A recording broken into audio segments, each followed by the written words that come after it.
po sa inyong lahat. Ngayon po, start na po tayo ng trabaho, no? Ngayon lang tayo naligo. Pero po, silipin natin yung ating ginagawa sa aking bahay. Yung nakarang umuulan na yan, na binigaan ko. Ayan po siya. Ayan, inasintahan ko na po yan ng pataas. Ayan. Kita nyo na po yan, ako lang mag-isa. Ayan po, kailangan natin magtipid, no? Para makita nyo rin po na kaya rin magtrabaho ng tao kahit mag-iisa lang. Ayan, baka inasintahan ko, hinukay ko. Ngayon, susunod na hukay naman natin ay ito. Katapat ng poste na yun. Ayan. Hukay po natin yan. Pag natapos natin hukay, susunod natin yun nandito. Yun lang. Yun lang, maliit na to ang gagawin natin bago tayo magtrabaho sa iba, no? Tapos, ito, yung pinaghukayan ko, dito ko na po iahagis, ano, sa ginawa kong munting tindahan ng aking asawa. Ayan. Para po, start na tayo, no? At ayan na po, magsimula na tayong magtrabaho. Mamasuhin muna natin, ano? Pukpukin lang ng maso, bareta, maso. At dumadampa ang aking mga apo. Ang apo ko naglalaro, parang gusto pang tumulong. Ayan, baretahin natin ang baretahin. Ayan, nakita nyo yan. Oh, makulit ang aking apo. Palahin na natin hanggang sa maubos ang lupa. At ayan na po, binasag na po natin ang pinakapader niya, no? At para mailagay natin ang ating poste. Ayan. Ayan na po, nakita nyo, pakita ko lang yung hukay. Ayun, no? At ito na po, lalagay na tayo ng kawayan. Umpisa ulit tayo ng paglalagay ng ating staka, no? Yung pilote. Ito yung tawag na pilote. Yan. Tulisan mo natin ang dulo. Lagarian natin. Katulad ng dati sa video. Tapos ano yung kawayan. Tapos. At ayan na po. Tuloy-tuloy pa natin. Tutulisan natin. Sibakin naman natin ang ating itak, ano, para hindi persado. Kailangan lagarian muna. Ayan. Tulisan na natin yan. Ang ating itak. Ayan. Tapos po natin yan tulisan. Yung dulo naman po, bali ang dulo po, puputulin po natin yung ng diretso. Flat siya. Yan. Pagkatapos po natin maputol yan, tatalian naman natin yan. Para pag hindi sumasabog, ano. Pagkatapos talian, hindi siya sumasabog. Kahit na anong palo mo dyan, hindi basta sasabog yan. Basta may taling ganyan. Yan po yung suporta para hindi sumabog ang kawayan. Ayan na. At ayan na po. Butasan mo natin yung lupa. Katulad dati.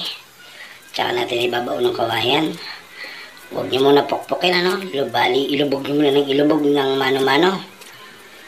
Pagka medyo tsaka na pukpukin. Ayan, katulad yan. Medyo pukpukin na natin. Pukpukin na. Meron na nga pang nakabaon dyan na isa, yun, no? Pukpukin din yan. Para lumabog ng gusto. Ayan. Ito na po, gagawa mo tayo ng stirrup. Yan, dahil sa nakagawa na tayo ng stirrup, yung tinatawag na anilyo, ay tutuloy na po natin tong paglagay ng poste, no? Ito po yung bakal ko. Babaluktutin natin isang pie sa dulo. Bali, ang gagawin po natin dito, iisa-isahin na natin, ano, dahil may bakal. Ayoko naman putulin yan. Oh my God! Dahil sayang siya. Pagka pinutol mo, hirap na anuhin. Pwede rin naman putulin, tsaka lang duduktungan. Pero mas maganda wag na. Para mas matibay siya. Bubuuin natin yan dyan. Tara po, let's go. At ayan na po, ano. Umpisaan na natin itayo ang bakal na ating gagamitin sa pangposte ng pinakahaligi niya, no. Yan, tatayo natin yan isa-isa. At iniskwala ko na po yan, na yan po yung paa niya, nakaiskwala ng 30 para po itali natin sa ating parilya, no. Yan, pagka naitali na po yan, ayan, 4 po yan, sakto ilalagay natin 4 na poste, 4 na bakal. Lalagyan po natin ng anilyo. Ayan, ito ang ating anilyo na ilalagay. Stirrup po ang tawag dyan. Tinatawag din po nilang anilyo. Ayan na po. Tali muna natin sa parilya.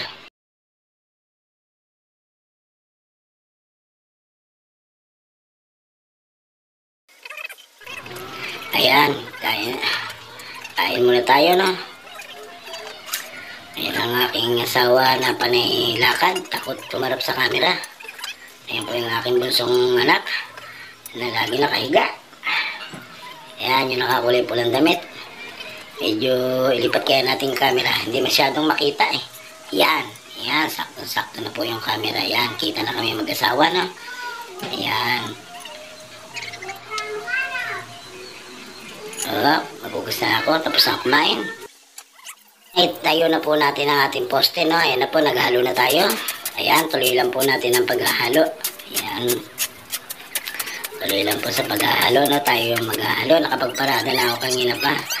May darating po dyan. Ay, ako po dumating na mga batang makukulit. Ako po dinaglag pa yung cellphone ko. Ayan po yung mga batang kabataan sa amin na makukulit, no? Yung mga binatilyo. Mga chikiting yan. Makukulit yan. Shout out daw, shout out. Ayan. Iulog na po natin ang ating halo. Ayan, dire-diretso lang po ang ating halo. Ayan. Tutulak na lang po yan. Pagkatapos niya haluin, tutulak ko na lang yan. Tuloy-tuloy lang po yan. Ayan. Ay, dami rin pala ng hinalo ko. Medyo napapagod na ako. Pero kailangan nating ubusin to para susunod natin pupormahan yung poste naman na yan. Tapos natin buhusan ng ating puting. Pormahan natin yung poste para tuloy-tuloy siya. Para bibigaan na lang. Buhusan natin ng ating puting, ano, poste. Nagabang na tayo ng bakal. Para sa tie-beam natin gano'n. Ito yung poste natin. Nabuhusan na rin natin. Ayan, no. Yung kasama po, magbibiga tayo pa gano'n. Tapos, iabang natin yung tubo. Bibiga rin tayo pa gano'n. Tuloy na natin yung biga niyan. Hanggang dito na lang po ang aking video. Maraming salamat po. Bye-bye.